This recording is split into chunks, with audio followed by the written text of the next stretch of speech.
तो आज का अपना टॉपिक स्टार्ट करते हैं और आज हमारा टॉपिक रहेगा नॉन फाइनाइट वर्ब में रूल 11। चलिए इसे शुरू करते हैं। कुछ वर्ब्स ऐसी है जिनके बाद परफेक्ट इन्फिनेटिव का प्रयोग किया जाता है।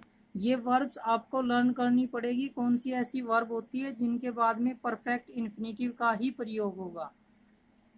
क्लियर? देखिए कैसे। परफेक्ट इन्फिनेटिव आप जानते हैं क्या होता है, हैव होता है और हैव के साथ मेन वर्ब की थर्ड फॉर्म आती है। She denied to have seen him yesterday. तो सी डिनाइड यानी ये जो वर्ब है इसके लिए इसके बाद क्या आएगा, परफेक्ट इन्फिनेटिव, टू हैव और मैन वर्ब की third form. He appears to have been reach earlier. He appears to have been reach earlier. I still remember to have met you in Simla last year। Remember और remember इसमें दिया होगा, देखिए ये रहा remember। इसके बाद भी परफेक्ट इन्फिनेटिव आता है to have met, to have और उसके साथ मैन वर्ब की थर्ड फॉर्म। क्लियर? तो ये वर्ब्स जितनी मैंने आपको बताई है 11th रूल में, ये वर्ब आपको लर्न करनी पड़ेगी। इनको मोस्टली यही वर्ब जो है एग्जाम में पूछी जाती है और इनके बाद जब एग्जाम में ये मिलेगी कॉमन एरर में ज़्यादातर आती है और वहाँ पे सिंपल इन्फिनेटिव या जिरंट दिया होगा। आपको वहाँ पर क्या करना पड़ेगा, वहाँ पर आएगा परफेक्ट इन्फिनेटिव। नेक्स्ट रूल देखिए। स्प्लिट इन्फिनेटिव का प्रयोग ग्रामेटिकली गलत माना जाता है, अर्थात टू और वर्ब के बीच किसी भी एडवर्ब का प्रयोग नहीं किया जाना चाहिए। अब इसके एग्जाम्पल देखिए, उनसे समझ में आ जाएगा। जैसे इसने ये दिया है, you are requested to kindly stay for some time. ये जो काइंडली एडवर्ब है ये टू के और स्टे के बीच में नहीं आनी चाहिए, बल्कि क्या होना चाहिए, you are requested kindly to stay for some time. ये एक्यूरेट है। स्प्लिट इन्फिनेटिव का प्रयोग ग्रामेटिकली गलत माना जाता है इस रूल के according. You are required at least to obey your parents. You are required at least to obey your parents, correct लिखा हुआ है क्योंकि टू ओबे आया हुआ है। नेक्स्ट देखिए।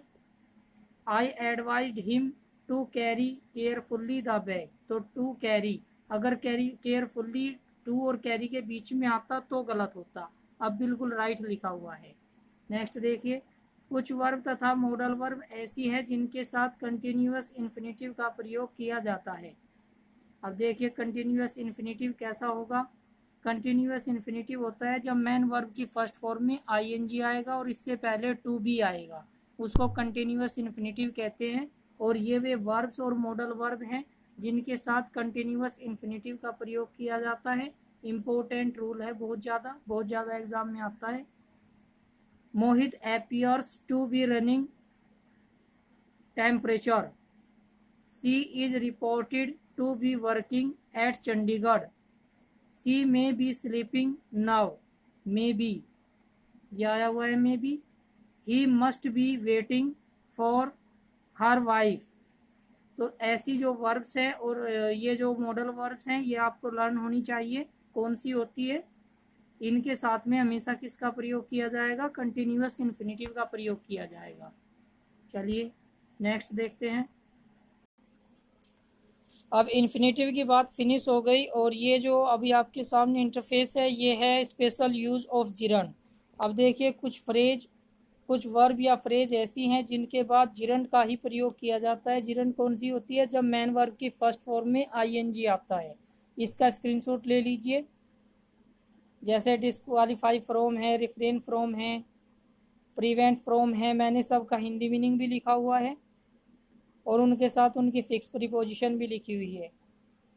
फ्रॉम के बाद फ्रॉम के बाद आ जाएगा इंटेंट ऑन, यहाँ से उनकी शुरू होती है। यहाँ तक स्क्रीनशॉट लीजिए, कीन तक हो गया। अब कीन से आगे इंसिस्ट, यहाँ से आगे स्क्रीनशॉट लीजिए इसका भी और इसका भी। क्लियर?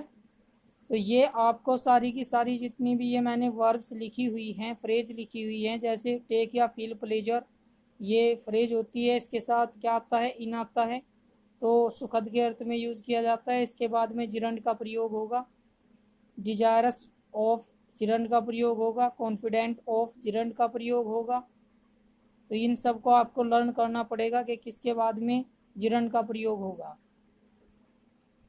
इसके बाद दो ये है होप टू, इसके बाद इन्फिनेटिव आएगा, और गिव प्लेजर टू इसके बाद भी इन्फिनेटिव ही आएगा। ये दो ऐसी हैं जिनके बाद इन्फिनेटिव आता है, उन सब के बाद में हमेशा जिरंड आता है, जो 32 मैंने लास्ट पेज पे बताई है।